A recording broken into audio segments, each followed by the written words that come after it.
예수님께서 예루살렘 밖으로 나가셔서 늘 하시던 대로 올리브산으로 가셨습니다. 제자들도 예수님을 뒤따라갔습니다.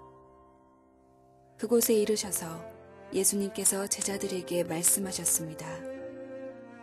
시험에 들지 않게 기도하여라. 그리고 제자들을 떠나 돌을 던져 닿을 만한 곳에 가셔서 무릎을 꿇고 기도하셨습니다. 아버지, 만일 아버지의 뜻이라면 제게서 이 잔을 없애주십시오. 그러나 제 뜻대로 되게 하지 마시고 아버지의 뜻대로 이루어지게 하십시오. 그러자 하늘로부터 천사가 나타나 예수님께 힘을 북돋워 주었습니다. 예수님께서 고통스러워하시며 더 간절히 기도하셨습니다. 땀이 마치 핏방울처럼 땅에 떨어졌습니다. 예수님께서 기도하기를 마치시고 일어나 제자들에게 가셨습니다. 그리고 제자들이 슬픔에 지쳐 잠들어 있는 모습을 보셨습니다. 예수님은 그들에게 말씀하셨습니다. 왜 잠을 자고 있느냐? 일어나라. 그리고 시험에 들지 않게 기도하여라. 할렐루야. 우리 한번 하나님께 감사의 박수를 드리겠습니다. 주님의 은혜와 축복이 여러분과 함께 하시기를 바랍니다. 가슴에 손을 얹고 우리 믿음을 고백하고 함께 말씀을 나누겠습니다. 제가 먼저 고백하겠습니다. 하나님은 나를 사랑하십니다. 나는 그 사랑 안에 있습니다.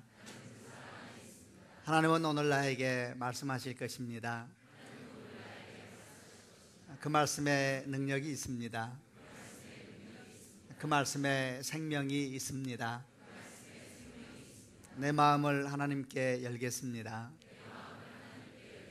내 생각을 예수님께 집중하겠습니다. 들은 만큼 변합니다. 들은 만큼 행복합니다.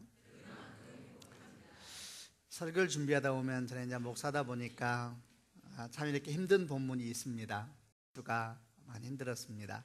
우선 본문이 너무 크고 감당이 어려운 본문이어서 그런 것도 있었고, 또 하나는 기도에 대한 것인데 주님께서 십자가를 지시기 전날 밤에 땀방울이 핏방울이 되도록 기도하신 그 내용을 보면서 그 가운데 들어간다는 것이 너무나 부담스럽고, 그 말은 기도하기 싫다는 것이 아니라 기도하지 않는 내 모습 때문에, 또 우리들 모습 때문에 그렇게 한 주간이 힘들게 지나갔습니다. 그럼에도 불구하고 하나님께서 우리에게 은혜를 베풀어 주시기 원하고 함께 말씀을 나누길 원하는데, 함께 말씀을 나눌 때 큰 은혜가 여러분과 함께 있으시길 바라고요. 정말 주의 성령이 우리 가운데 임재하여 주셔서 그날 그 사건에 있었던 주의 역사가 우리 삶에 동일하게 반복되는 축복도 있기를 바랍니다. 성경을 보게 되면 주님께서 기도에 대해서 가르쳐 주시기도 하고, 또 기도의 본을 직접 보여주시기도 하는 내용들이 참 많이 나옵니다. 예를 들어서 주님께서 기도를 가르쳐 주신 내용의 대표적인 부분은 마태복음 6장에 나오는 주기도문에 대한 것일 겁니다. 또 누가복음 11장에도 비슷한 내용으로 나오고 있습니다. 그 내용들을 살펴보면은 주님께서 어느 날 기도를 하고 계시는데 제자들이 그 모습을 본 것 같대요. 그리고 주님께서 하시는 기도를 보면서 뭔가 다르다라는 감동이 있었던 것 같고, 또 제자들 마음 가운데 나도 주님처럼 기도하고 싶다라는 마음에 감동이 생겼던 것 같습니다. 저는 조금 그 마음이 이해됩니다. 정말 주의 영이 함께하고 하나님께서 기도하시게 하면은 함께 기도하지 않아도 그 기도하는 사람을 보는 것만으로도 은혜가 임합니다.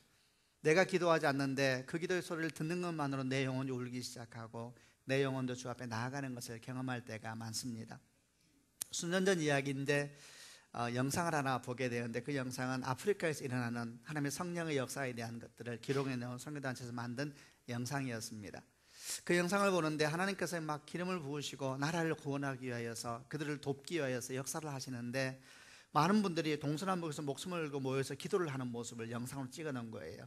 그런데 그 영상이 기도 중에 한 사람을 이렇게 클로즈업해서 보여주고 있었는데 아주 검은 흑인이었습니다.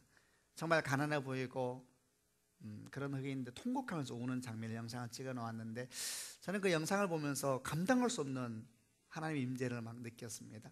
저는 하나도 말을 못 알아듣겠어요. 그분이 하는 말을 제가 어떻게 알겠어요. 말도 모르는데 그분은 기도가 또렷하기보다는 그냥 통곡이고 흐느끼는 소리인데 짐승처럼 울고 있었습니다. 근데 제가 그 영상을 보면서 제 안에서도 동일하게 우는 것을 느꼈습니다. 기도의 신비라는 건 참 놀라운 것 같습니다. 기도하지 않아도 기도한 사람 옆에 있을 때에 내 마음은 울기 시작하고, 또 기도한 사람의 뒷모습만 보아도 영혼이 흔들리기 시작하는 걸 보면 도대체 기도란 무엇일까? 또 그런 질문을 던지게 됩니다. 주님이 이렇게 기도의 내용을 가르쳐 주시는 내용만 성경에 있는 것이 아니라 또 곳곳을 보게 되면 주님께서 기도하는 모습을 제자들에게 많이 보여주십니다. 이 또한 놀라운 일입니다. 그분은 육체로 오셨지만 하나님이시고 그분이 기도를 도우시고 기도를 응답해야 되는 분이신데, 그분이 육체로 오셔서 기도한다는 사실처럼 놀라운 신비가 어디 있습니까? 도대체 기도는 무엇일까? 또 생각을 해보았습니다. 이렇게 성경에 나오는 많은 기도의 본 가운데서 특별히 오늘 저희가 보려고 하는 본문은 그 한가운데 있는 본문입니다. 보통 우리는 이 기도를 겟세마네의 기도라고 말을 합니다. 그렇게 말하는 이유는 감람산, 예루살렘 동쪽에 감람산이라고 하는 산이 있는데 그 한 곳에 작은 둔덕처럼 되어 있는 곳이 겟세마네라고 일컬어지는 동산이 하나 있었습니다. 거기에서 주님께서 정말 땀방울이 핏방울 되도록 기도하셔서 그 기도를 겟세마네의 기도라고 이름을 하고 있는데, 그 기도가 주님께서 성경 가운데서 우리에게 기도에 대해서 보여주시는 본 중에 가장 한가운데 있는 기도의 본이기 때문에 제가 그 기도 속으로 들어가 보고 그 기도를 통해서 우리가 무엇을 배워야 될 것인가 함께 묵상을 해보려고 합니다. 당시의 상황을 조금만 설명을 해보겠습니다. 예수께서 예루살렘에 입성하고 난 다음에 많은 일들이 있었는데, 오늘 이 사건이 일어난 본문의 시점은 목요일 저녁이었습니다. 유대인들은 보통 저녁부터 하루가 시작되니까 금요일이 시작되는 것과 마찬가지 시간이었는데, 그날 주님은 유월절 식사를 하셨습니다. 그리고 유월절 식사하는 중에 성찬을 하시고, 그리고 식사 중에 일어나셔서 제자들을 발을 씻기시면서 우리가 보통 말하는 세례식에 대해서, 겸손한 자의 모습에 대해서, 그리고 종된 모습에 대해서 가르쳐 주셨습니다.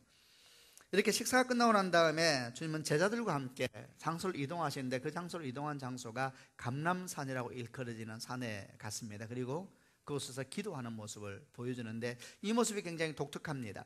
그 자리에는 가론 유다는 없었습니다. 기도의 자리는 다시 한번 생각하지만 놀라운 자리이지요. 주님께서 제자를 데려가는데 11명의 제자를 데려갑니다. 근데 그 11명의 제자를 처음에는 데려가서 감람산에 함께 들어가는데, 먼저 그 중에 8명은 한 곳에 머물게 하고, 다시 3명을 데리고 조금 더 가서 머물게 하고, 그리고 조금 더 가서 주님은 혼자 머무십니다. 8명, 3명, 1명, 그런 모습을 가지고 마치 어떤 면에서는 진을 짜듯이 그런 특별한 모양을 가지고 주님께서 기도하시면서 주 앞에 나아가기 시작합니다. 이 기도를 설명할 때 성경은 얼마나 그 기도가 격렬하였고 힘든 기도였는지 지금 말한 것처럼 땀방울이 핏방울이 되었다고 설명을 하고 있는데, 그리고 천사가 와서 예수님의 기도를 도왔다라고 설명을 하고 있는데, 히브리서에서는 이 주님의 기도의 모습을 이렇게 말하고 있습니다. 그는 육체에 계실 때에 자기를 죽음에서 능히 구원하실 이에게 심한 통곡과 눈물과 간구와 소원을 올렸습니다. 그의 경건하심으로 말미암아, 그의 기도하심으로 말미암아 들으심을 얻었습니다. 그가 육체에 있을 때에 죽음에서 능히 구원하실 분에게 심한 통곡과 간구와 눈물과 소원으로 기도했다 그랬습니다. 주님께서 이렇게 간곡히 기도하면서 겟세마네 기도의 한가운데 들어가게 된 것이죠. 오늘 저희는 그런 기도의 내용을 보면서 우리에게 주시는 메시지를 한 번 더 확인해 보려고 합니다. 먼저 39절부터 41절까지 앞에 있는 부분만 한 번 더 읽어보려고 합니다. 제가 먼저 39절을 읽겠습니다. 예수님께서 예루살렘 밖으로 나가셔서 늘 하시던 대로 올리브산으로 가셨습니다. 제자들도 예수님을 뒤따라 갔습니다. 예수님께서 제자들에게 말씀하셨습니다. 시험에 들지 않도록 기도하라. 41절은 같이 읽겠습니다. 그리고 제자들을 떠나 돌을 던져 닿을 만한 곳에 가셔서 무릎을 꿇고 기도하셨습니다. 겟세마네 동산의 기도의 첫 번째 우리가 배우길 원하는 것은 인생의 결정적인 순간에는 무엇을 해야 되는가라는 질문입니다. 지금 주님은 참으로 중요한 시점을 맞고 있습니다. 우리가 아는 것처럼 바로 직후에 그 밤이 지나고 나면, 아니 이 기도가 끝나고 나면 주님은 잡혀가게 될 것이고, 그리고 이제 완전히 바리새인과 제사장들 손에 넘겨져서 십자가의 사건을 시작하게 되는 사건이 바로 눈앞에 와 있었습니다. 지금 겟세마네 기도는 십자가의 사건을 발의 눈앞에 두고 있는 그런 상황이었다는 것입니다. 십자가의 사건은 얼마나 중요한 일입니까? 사실은 그것은 예수님의 33년의 인생 또는 3년의 공성회를 마무리하는 최고의 클라이막스였다, 최고의 중요한 사건이었다라는 것으로 설명하기에도 부족한 사건입니다. 십자가의 사건은 인류의 역사 이래로 하나님께서 감춰 놓았던 비밀이셨습니다. 창세기 3장 15절 말씀에 주님 말씀하시기를 이런 표현이 있습니다. 내가 너로 여자와 원수가 되게 하고 내 후손도 여자의 후손과 원수가 되게 하리니 여자의 후손은 내 머리를 상하게 할 것이요 너는 그의 발꿈치를 상하게 할 것이다. 뱀이 아담을 유혹하고 하와를 유혹해서 범죄하고 난 다음에 그들 모두를 주께서 놓으시면서 인류 역사를 관통하는 복음에 대한 첫 선포가 창세기 3장 15절에 있는 말씀이었습니다. 내가 너라는 것은 뱀의 모양으로 나타나는 사단을 말하는 것이죠. 여자와 원수가 되게 하고 여자의 후손도 네 후손과 원수가 되게 할 것이다. 여자의 후손은 사람의 아들로 오신 예수 그리스도를 말하는 것입니다. 여자의 후손은 네 머리를 상하게 할 것이고 너는 그의 발꿈치를 상하게 할 것이다. 이렇게 말을 합니다. 발꿈치를 상해서 죽는 사람은 아무도 없습니다. 발꿈치를 상하면 다시 회복하면 되는 것입니다. 그러나 머리가 상하는 것은 다른 문제이지요. 똑같이 상한다는 표현을 쓰고 있지만 정확하게 표현하면 머리가 부셔진다는 표현입니다. 완전히 죽는 것입니다. 이 사건이 사실은 창세기에 태초부터 주께서 말씀하셨던 십자가의 사건이었습니다. 십자가의 사건은 예수께서 죽음 가운데 절망 가운데 무너지는 같은 사건이었지만 신은 사단이 결정적으로 패배한 사건이었고 십자가의 사건은 사단이 예수의 발꿈치를 무는 사건이었지만 사실은 사단의 머리가 부셔져 버리고 그가 결정적으로 패배한 하나님의 놀라운 사건이었습니다. 이 십자가의 사건은 창세기부터 계시록까지 이르는 모든 복음이 한 가운데를 관통하고 있었고 이제 드디어 주님께서는 그 시간을 바로 앞에 두고 겟세마네 동산의 기도라고 하는 상황 가운데 처해 있었다는 것입니다. 지금 너무나 중요한 시간입니다. 너무나 결정적인 시간입니다. 하나님의 위대한 사건이 일어나는 시간인데 하나님의 놀라운 계획이 완성되는 시간인데 이 시간 주님은 무엇을 하셨는가라는 것입니다. 사람마다 결정적인 시간대 하는 행동들이 있습니다. 정말 중요한 시간이 다가왔을 때 주님은 무엇을 하셨는가? 주님은 기도하기로 결정하셨습니다. 여러분 주님도 그 시간이 얼마나 중요한 시간인 걸 아셨습니다. 주님도 하나님께서 태초부터 약속하셨던 복음의 크라이막스가 지금 곧 일어나게 될 것이다 라는 것을 너무 잘 아셨습니다. 그리고 그 결정적인 순간에 주님은 무엇을 하기로 결정을 하셨는가? 그분이 3년 동안 많은 사역을 하셨습니다. 수많은 기적을 보여주셨습니다. 많은 사건을 일으켰었습니다. 엄청난 사건들이 주의 인생을 통해 일어났습니다. 그러나 그 마지막 순간, 그 가장 중요한 순간에 주님께서 하기로 결정한 것은 가장 무력한 모습으로 주 앞에 무릎을 꿇고 통곡하며 기도하고 간절하게 기도하기로 결정한 것입니다. 이런 모습을 가만히 보면서 계속해서 저는 겟세마네 동산 쪽으로 들어가 보고 가까이 가보았습니다. 아, 주님은 지금 뭔가를 하고 계시는구나. 그런데 그러면서 동시에 이런 생각이 들었습니다. 그런데 주님, 제자들은 왜 데리고 가셨어요? 제가 이렇게 생각하는 이유는 그 제자가 얼마나 한심합니까? 아무런 도움도 되지 않는 제자들, 게다가 지금 그들은 무슨 일이 일어나는지도 알지 못하고 있는 사람들이고 내일 주님은 십자가에 못 박혀 죽으실 것인데 자기들이 영광을 계산하고 있는 사람들이고 누가 오른편에 설 것인가, 누가 왼편에 설 것인가, 누가 더 영광을 많이 받을 것인가, 그 계산하고 있는 제자들을 왜 데리고 가셨습니까? 이런 생각들이 더 엉키면서 마음 가운데 혼란스러움이 찾아왔습니다. 주님 많이 두려우셨습니까? 너무 두려우면 그렇게 한심한 제자들일지라도 가까이 있었으면 힘이 되실 것 같아서 데려가셨습니까? 도대체 왜 제자들을 데려가셨습니까? 이런저런 생각을 하는데 여전히 머리는 복잡해지고 이해가 되지 않았습니다. 내가 경험하고는, 제가 알기로는 여러분 결정적인 시간에는 오히려 사람들이 방해가 되는 것입니다. 정말 중요한 순간에는 가까이 할 사람이 있고 가까이 하지 말아야 될 사람이 있는 것이죠. 정말 중요한 순간에는 여러분 믿을 만한 사람을 데려가는 것입니다. 정말 중요한 순간에는 능력 있는 사람을 데려가는 것입니다. 정말 중요한 순간에는 뭔가 남다른 사람을 데려가는 것이지요. 그런데 이렇게 중요한 순간에 이렇게 무지하고 한심하고 믿을 수 없는 이 제자들, 그 제자들을 왜 데려가신 것입니까? 오히려 그들이 주님을 낙심시키지 않겠습니까? 사실은 여러분 이런 묵상 중에 느끼겠습니다만은 우리 마음이 상하고 아픈 것은 사실은 그 제자들이 우리라는 것을 알기 때문이지요. 주님 왜 이거 보여주십니까? 이렇게 거친 기도를, 이렇게 힘든 자리를 왜 이렇게 맞대면하게 하십니까? 이 중요한 시간에 왜 그들이 거기에 있습니까? 이 중요한 시간에 왜 그들이 거기 있어야 됩니까? 그 순간 제 머리를 치면서 지나간 것 같은 한 가지 생각이 지나갔습니다. 아, 지금 주님은 제자들에게 뭔가를 보여주고 계시는 것이구나. 지금 주님은 제자들에게 무언가를 설명해 주고 있는 것이구나. 인생의 결정적인 순간이 왔을 때는 어떻게 행동해야 되는지에 대해서, 인생의 결정적인 순간, 정말 삶을 가르는 결정적인 순간들이 우리에게 다가왔다고 느낄 때가 있습니다. 정말 잘 결정해야 되겠다, 정말 잘 선택해야 되겠다, 이 선택이 내 영혼에 너무 중요한 선택이 되겠구나, 이 선택이 내 신앙에 있어서 너무 중요한 선택이 되겠구나 라고 본능적으로 느껴지는 중요한 순간이 있습니다. 그 순간에는 어떻게 행동해야 되는지 주님께서 제자들에게 보여주고 있으시구나. 주님은 사실은 제자들과 함께 기도하러 오셨지만 동시에 주님은 제자들에게 뭔가를 보여주기 위해서 가까이 오게 하셨구나 생각이 들었습니다. 여러분, 이해가 되십니까? 지금 겟세마네 동산에서 주님께서 통곡을 하면서 기도할 때에 제자들은 전혀 타인이었습니다. 그럼에도 불구하고 주님은 그 제자들을 그 한가운데까지 깊이까지 들어오게 하셨습니다. 왜? 보라는 것이지요. 왜 그랬을까요? 그들도 동일한 인생을 살게 될 것이기 때문에 그렇습니다. 훗날 제자들도 고난을 당할 것이고 아픔을 당할 것이고, 훗날 제자들도 주의 성령이 임하게 되었을 때에 똑같이 예수의 뒤를 따라 순교자의 길을 걸어가게 될 것인데, 그런 고난의 순간이 왔을 때에, 그런 결정적인 믿음이 시험당하는 시간이 왔을 때에, 그런 결정적인 믿음의 사람으로서 어떻게 살 것인가 선택해야 될 시간이 왔을 때에 어떻게 살아야 되는가에 대해서 주님께서 가르쳐 주는 것이지요. 누구에게나 결정적인 시간이 있습니다. 여러분, 이 제자들의 얘기는 바로 우리들의 이야기입니다. 누구에게나 믿음을 보여줘야 될 때가 있습니다.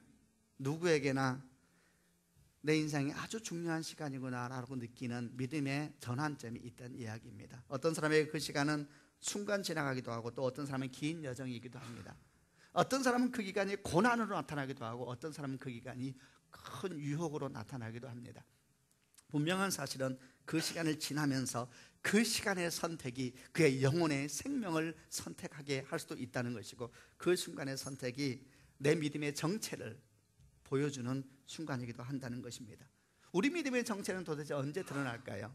내 믿음은 정말 살아있는 것일까요? 내 믿음은 정말 능력이 있는 것일까요? 내 믿음의 색깔은 도대체 무슨 색깔일까요? 언제 드러나는가? 결정적인 순간에 드러날 시간이 오는 것이죠.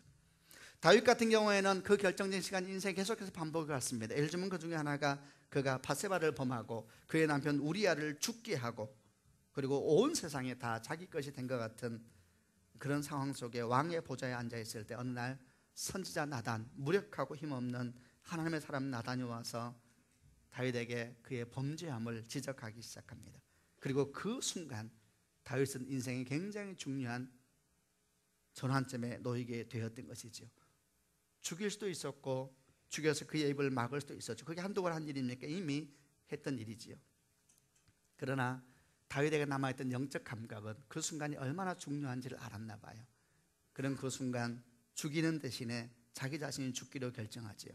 그는 그때 하나님을 생각함으로 나단을 죽이기로 결정하지 않고 오히려 통곡하면서 주의 은혜를 구하기로 결정한 것이지요. 요셉 같은 경우는 보디발의 아내가 계속해서 그를 유혹할 때에 그는 선택해야 했습니다. 여러분, 그 당시에 힘 있는 집안에서 아내가 남자의 종을 마치 뭐라고 표현해야 돼요? 그런 사람으로 데리고 있는 것이 일종의 관행과 같은 것이었대요. 남들도 다 하는 것인데 오히려 그 순간 요셉은 선택에 됐었지요. 그럼 여러분, 견고한 피난처가 생기는 거잖아요. 그는 그 순간 하나님을 생각하고 하나님을 선택하기로 결정을 합니다. 그 대가로 그는 감옥에 갇히게 되었고 위기 가운데, 어려움 가운데 빠지게 되었습니다. 저는 제 신앙생활을 하면서 많은 믿음의 사람을 만날 때마다 하나님께서 그의 삶 가운데 일하셨던 일에 대해서 관심을 갖고 많이 듣는데, 제 마음 가운데 항상 이런 얘기를 할 때마다 잊을 수 없는 한 사람이 있습니다. 저는 아마 계속 그분에 대한 기억을 할 것 같아요. 그분은 평생 직업 군인이었습니다. 그런데 어느 날 주님을 만났습니다. 정말 주를 만났습니다. 주님이 살아계신 거예요. 그리고 그의 인생은 변했습니다. 그는 주의 말씀대로 살기를 결정합니다. 하나님의 군사가 되기를 결정합니다. 그리고 군인이지만은 하나님의 사람대로 살기 위해서 결정을 했었는데, 그 사건이 있고 난 뒤에 곧 얼마 뒤에 아주 위기 상황이 그에게 부딪히게 되었습니다. 돌아보면 다 주의 인도하심이었지요. 그는 그 당시에 한국에서 아주 주요 사단의 작전과장을 맡고 있었는데, 그 자리는 최고의 장군이 되기 위해서 누구나 거치길 원하는 아주 A 코스의 자리였습니다. 그가 그 자리에 있는데 어느 날 육군본부에서 연락이 옵니다. 보안감사가 간다는 것이죠. 뭐 어려운 것은 아닙니다. 항상 해왔던 것이죠.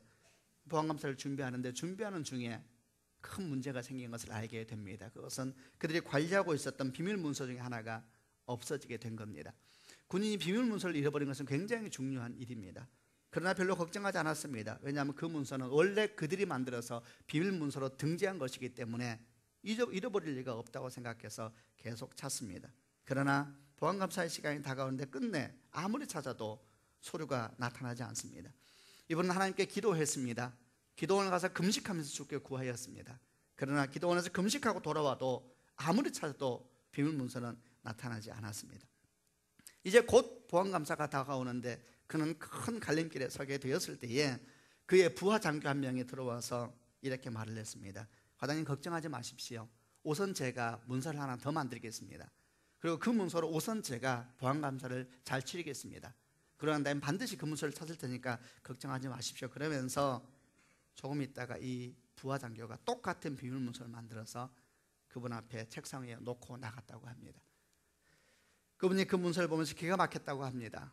주님 믿고 잘 살아보기로 하고 바르게 살겠다 그랬는데 그에게 다가온 시험은 이제 거짓 문서를 만들어서 위기를 피해야 될 것인가 라는 갈림길이 그에게 놓이게 된 것이지요. 기가 막혔다고 합니다. 그분은 정통 사관학교를 나와서 바르게 성장해가는 사람이었기 때문에 그 비밀 문서를 잃어버린다는 것이 무슨 뜻인지 알고 있었던 사람인데 그것은 군복을 벗겠다는 말과 똑같은 이야기입니다. 너무너무 중요한 것이고 장군 되는 것은 고사하고 미래가 완전히 막히는 것이지요. 그런데 부하 장교가 너무나 좋고 지혜로운 방법을 가지고 온 것이지요. 똑같이 만들어서 고민에 빠졌다고 합니다. 하나님의 사람인데 내가 어떻게 해야 될 것인가. 그리고 그가 그 부하 장교를 불러서 그 앞에서 그 이중서류를 찢었다고 합니다. 그리고 이렇게 말했답니다. 내가 모든 책임을 지겠다. 저 물었습니다. 장로님, 그게 무슨 말입니까? 그때 마음이 어땠습니까? 목사님, 저는 정말 주님을 사랑하고 주를 만나서 주의 뜻대로 살겠다고 결정하고 나는 군인이고 군인밖에 할지 모르는데 주님께서 내 군복을 벗기시려고 하시는구나 생각이 들었습니다. 주께서 벗기시면 제가 벗기로 결정을 했습니다. 저는 너무나 감동을 받았습니다. 아무것도 할 수 없고 평생 그 일만 했던 사람, 그게 꿈이었던 사람이 주를 만나고 나니 주님 때문에 군복을 벗어야 되는 기가 막힌 상황에 놓이게 된 겁니다. 보안감사를 받기 24시간 전에 그 보고를 하게 되어서 컴퓨터 앞에 앉아서 글을 쓰기 시작했다고 합니다. 제가 비밀문서를 분실하였습니다. 글을 쓰고 있는 그 즈음에 바로 그날 다른 한 곳에서는 신기하고 놀라운 일이 시작되고 있었습니다. 육군본부에 파견 나가 있었던 그 부대 장교 한 명이 연락 장교로 나가 있는데 계속 연락을 받았겠죠. 비밀문서 찾아보라고. 아무리 찾아도 안 나오는 거예요. 근데 그날 아침에 일어나서 육군본부로 나가려고 하는데 마음속에 생각지도 않은 생각이 하나, 한 번도 생각해 본 적이 없는 생각 하나가 떠올랐다고 합니다. 어느 장소가 떠오른 것입니다. 그리고 그 장소를 찾아봐야 되겠다. 그러나 그 장소는 비밀문서가 숨겨져 있을 장소가 전혀 아니었는데 그럼에도 불구하고 그분이 나가서 아주 낡은 창고에 들어가서 오래된 비밀문서만 있는 그 바닥 끝에 손을 집어넣어서 뭘 하나 꺼내는데 정말 거짓말처럼 그 안에서 그 비밀문서가 발견되었습니다. 이분은 너무 신기하게 생각하고 올라와서 이제 전화를 시작합니다. 빨리 전화해야 되겠다. 전화하면서 그 장로님에게 전화를 하면서 비밀문서를 찾았습니다 라고 말할 때에 그 전화를 받을 때 지금 제가 말한 그분은 문서를 쓰고 있었습니다. 제가 보안문서를 잊어버렸습니다. 저는 그 뒤에 그분에게 물었습니다. 장로님, 그 사건을 경험하고 난 다음에 장로님 마음은 어땠습니까? 이렇게 말하더라고요. 목사님, 저는 그 사건 이후로 아무것도 두렵지 않았습니다. 그 이후로 그는 군에서 완전히 술을 먹지 않기로 결정하고 줄 타지 않기로 결정하고 뇌물 주지 않기로 결정하고 그리고 한국 어쩌면 군인 역사는 최초로 술을 먹지 않고 뇌물 주지 않고 줄 서지 않고 장군이 된 유일한 사람으로 드러나게 되었습니다. 사람마다 결정적인 순간이 있죠. 그래서 저는 그 결정적인 순간이 주님께서 사람을 시험하시기도 하시고 테스트 하시기도 하는 그런 시간이라고 생각을 합니다. 지금 벌써 오래된 이야기입니다만 또 역시 한 자매 얘기가 항상 마음에 남습니다. 2000년 7월 달에 있는 이야기이죠. 한국 사람이라면 대부분 다 아는 이야기입니다. 지선아 사랑이라는 제목으로 알려졌던 2003년도 KBS에서 인간극장에서 몇 번에 걸쳐서 반복되었던 한 믿음의 자매에 대한 이야기를 여러분 기억하실 줄로 압니다. 23살의 꽃다운 대학생이었던 여자아이가 음주운전자가 낸 7중 추돌사고로 말미암아 몸 전신에 3도 화상을 입고 사람이 아닌 사람으로 병실에 누워 있었습니다. 훗날 그 자매가 말하기를 그 시간은 사는 것보다 죽는 것보다 사는 것이 1000배, 100배, 10,000배 어려웠습니다 라고 말했던 그 시기를, 누워있을 그때의 일을 생각해 보았습니다. 저는 그 책을 읽으면서 많은 내용과는 눈물을 흘렸지만 제 마음에 가장 다가왔던 내용은 이런 것이었습니다. 그 자매가 죽고 싶은데 죽지도 못하면서 침상에 누워서 자기 몸이 타고 있는 냄새를 자기 코로 맡으면서 누워있을 그때에 그 자매가 다니던 교회 목사님이 뛰어들어와서 자매에게 외쳤던 소리입니다. 목사님이 이렇게 말하지요. 뛰어들어와서 이때를 위함이라, 이때를 위함이라. 저는 그게 제 마음에 그렇게 다가왔습니다. 지금까지 모든 믿음이 이때를 위함이라. 여러분, 도대체 우리 믿음은 언제 일합니까? 결정적인 시간이 있는 것이죠. 그리고 그 결정적인 시간에 우리 믿음을 보여야 하는 것입니다. 우리 주님은 겟세마네 동산에 지금 결정적인 시간을 맞이하고 있습니다. 인류를 관통하고 있는 십자가의 사건이란 이 결정적인 시간에 제자들에게 보여주고 있는 것입니다. 인생의 결정적인 시간이 왔을 때는 무엇을 선택해야 하는가? 하나님을 선택하라. 정말 인생의 중요한 시간이 왔을 때 무엇을 해야 하는가? 기도하라. 사람 찾아다니지 말고, 관계 쫓아다니지 말고 주 앞에 기도하라 라고 말씀하고 있는 것이죠. 저는 아버지로서 또 부모로서 자녀에 대한 생각을 참 많이 합니다. 나는 내 자녀에게 무엇을 남길 것인가?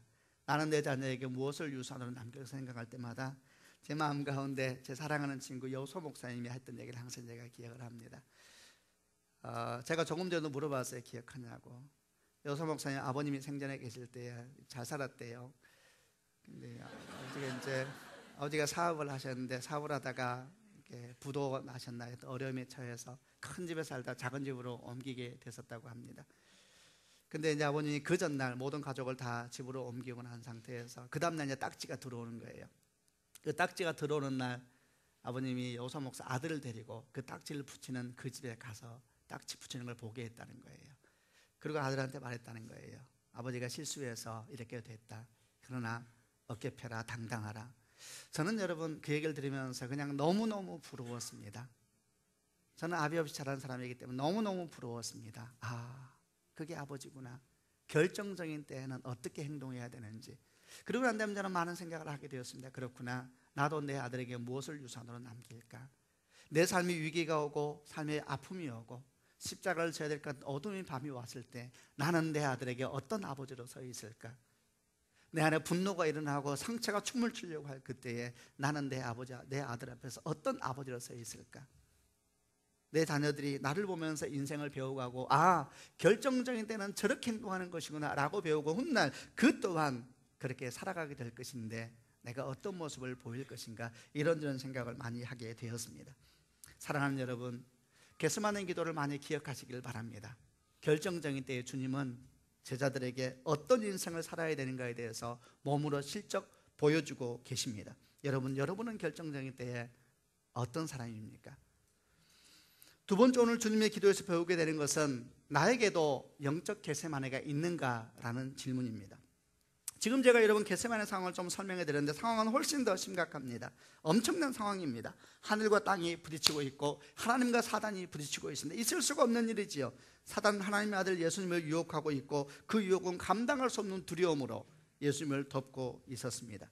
여러분, 예수님이 육체로 오셨다는 것을 잊으시면 안 됩니다. 그분은 우리와 다른 인내가 있으셨겠지요. 그분은 우리와 다른 믿음이 있으셨겠지요. 그분은 우리와 다른 생각이 있으셨겠지요. 그러나 십자가형의 고난은 그런 모든 생각을 뛰어넘는 두려움이었고 공포였고 무서움이었습니다. 성경은 말하기를 주님께서 열심히 기도하시다 말고 감당할 수가 없으셔서 중간중간에 돌아와서 그 무능한 제자들에게 중보기도를 부탁한 내용이 계속해서 나오고 있습니다. 주님 말씀하시기를 내 마음이 괴로워서 죽을 지경이다. 나와 함께 머물러서 깨어있으라.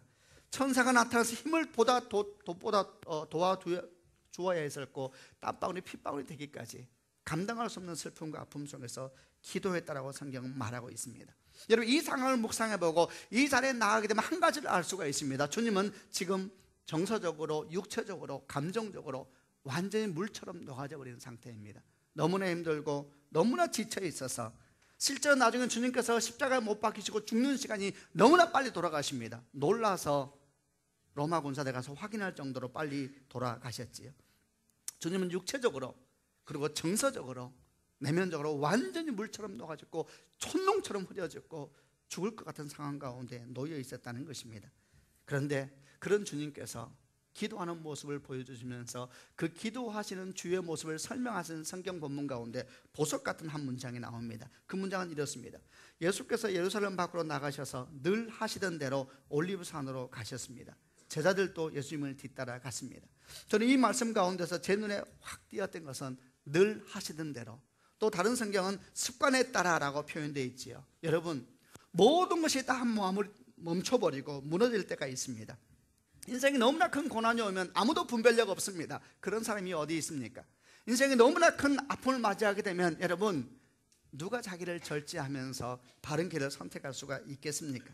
지금 주님은 모든 것이 무너진 시간이고 육체가 한없는 공포 가운데 쌓여있는 시간인데, 그때 주의 몸 안에서는 거룩한 습관이 당신을 움직이기 시작합니다. 거룩한 습관. 정신이 혼미해지면 사람은 몸의 습관을 따라 움직이는 법입니다. 여러분, 내면이 다 무너졌을 때 사람은 이전 했던 행동대로 움직이는 것입니다. 여러분 아셔야 합니다. 밤이 찾아왔을 때 밤은 낮에 행동한 대로 행동하는 법입니다. 주의 몸은 마치 프로그램화된 내면처럼 그렇게 움직이고 있었습니다. 그리고 그 거룩한 습관은 예수님을 겟세마네라고 하는 한 작은 둔덕으로 인도하고 있었던 것입니다. 여러분 혹시라도 이렇게 착각하시면 안 됩니다. 겟세마네는 특별한 곳이 아니에요. 겟세마네는 특별한 곳이 아니라 주님의 일상이 녹여있던 자리입니다. 성경을 보게 되면, 다른 성경을 보게 되면 주님께서 예루살렘에서 말씀을 전하시고 밤이 되면은 감람산에 가서 쉬셨다는 본문이 나옵니다. 감람산 도대체 어디를 가셨을까요? 예, 겟세마네를 가셨었겠지요. 겟세마네는 어디인가? 주님의 골방이었던 것입니다. 주님만이 하나님을 만났던 그 골방. 여러분, 거룩한 습관은 항상 주님이 걸어갔던 그 장소를 향하여서 주의 몸을 이끌고 그 자리에 걸어가게 하고 있었던 것입니다. 생각해 보았습니다.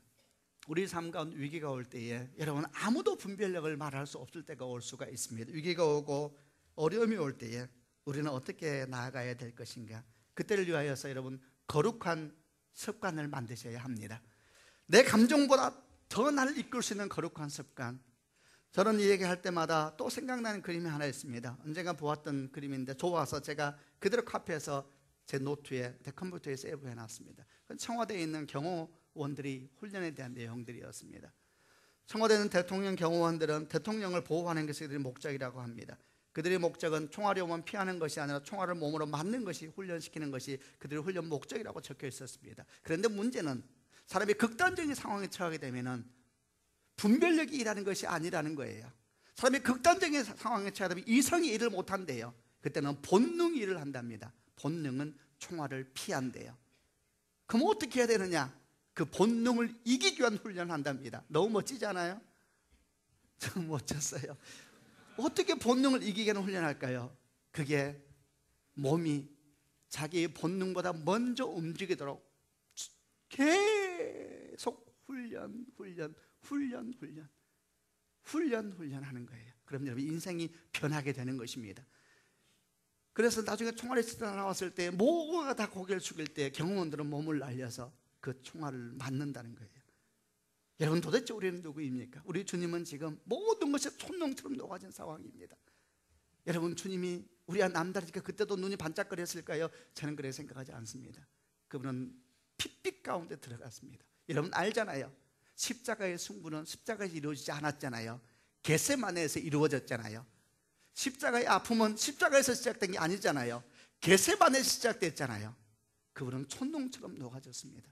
위기는 이미 그를 완전히 덮었고 그의 삶을 완전히 엉켜버렸습니다. 그때에 그 안에 있었던 거룩한 습관, 그 습관이 주님을 언제나처럼 그분의 골방으로 인도하고 있었습니다.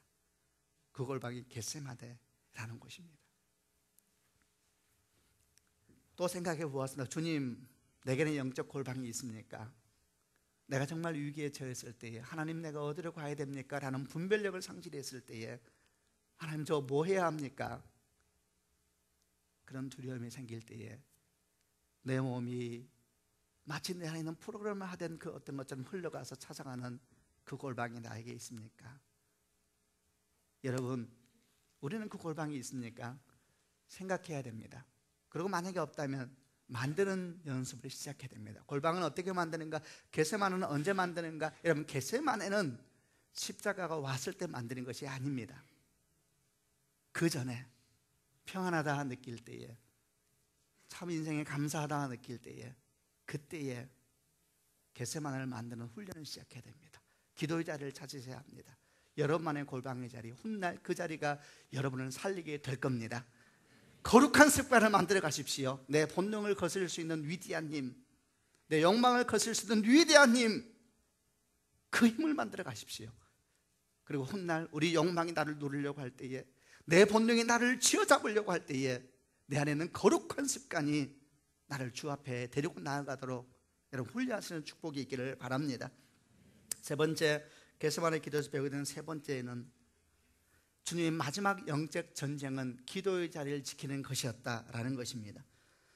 여러분, 주님이 이 땅에 살면서 많은 영적 전쟁을 겪으셨습니다. 어쩌면 그 시작은 40일 동안 금식하고 난 다음에 사단이 이끌었던 세 가지 시험부터 시작되었지만, 그것만이 아니라 3년 공생의 시간 동안에 수없는 갈등과 위기와 죽음에 노출된 시간들이 반복됐었습니다. 그것은 참으로 전쟁과 같은 시간이었고, 그 모든 것은 영적 전쟁이었죠. 그리고 이제 마지막 자리까지 왔습니다. 그리고 마지막 자리의 영적 전쟁은 훨씬 더 치열했습니다. 그의 모든 감각이 죽어가고 있었고, 그의 모든 의지가 죽어가고 있었고, 그는 촌농처럼 녹아졌다 그랬지 않습니까? 그 마지막 전쟁, 그 마지막 전쟁의 자리에 그는 지금 서 있습니다. 그런데 여러분, 그 마지막 전쟁의 자리는 다름이 아니라 기도의 자리에 계속 있는 것이 그의 마지막 전쟁이었습니다.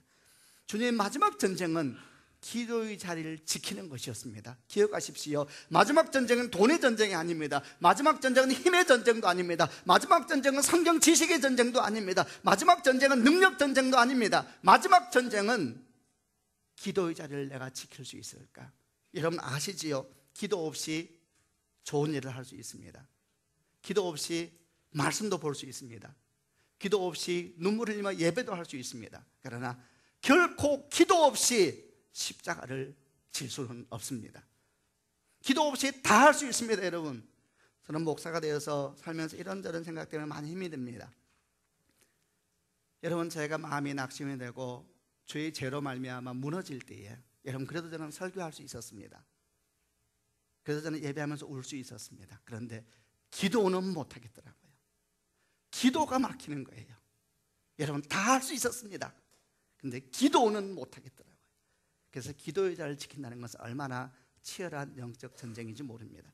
어떤 사람은 목사님 표현을 잘못한 거 아니에요, 마지막 전쟁은 기도하는 것이겠죠. 아니요, 기도하는 것이 아니라 기도의 자리를 지키는 것이 힘든 것입니다. 주님은 그 자리, 주님인데도 기도하는 자리가 너무너무 버거워서 일어나서 제자들을 찾아가 아무런 능력 없는 제자들에게 날 위해서 기도해달라, 다시 또 가서 또 그 자리를 지키고, 또 다시 와서 날 위해서 기도해달라, 다시 돌아가서 또 기도하고, 다시 돌아오는 제자들이 자고 있었죠. 또 가서 기도하죠. 그 자리를 지키는 것은 너무나 힘든 것입니다. 여러분, 기도의 자리를 회복하시는 축복이 있기를 주님의 이름으로 축원합니다. 마지막 전쟁은 돈의 전쟁이 아닙니다. 여러분, 능력 대결도 아닙니다. 오직 그 자리에 머무는 그 사람이 십자가를 지게 될 것이고, 성경을 보도 그러하고 믿음의 사람들이 인생의 여정을 보아도 그들은 마지막 순간에는 주 앞에 간절히 기도함으로 그 십자가를 질 준비를 했던 것입니다. 사랑하는 여러분, 겟세마네 동산의 기도는 참으로 저희를 무겁게 하고 여러분을 무겁게 하는 제목이지만, 그럼에도 불구하고 다시 한번 이 말씀 가운데 여러분을 축복합니다. 여러분, 결정적인 시간에 여러분은 누구입니까? 여러분, 여러분에게 영적 겟세마네가 있습니까? 거룩한 습관, 여러분 본능을 거스르는 영적 훈련을 해야 됩니다.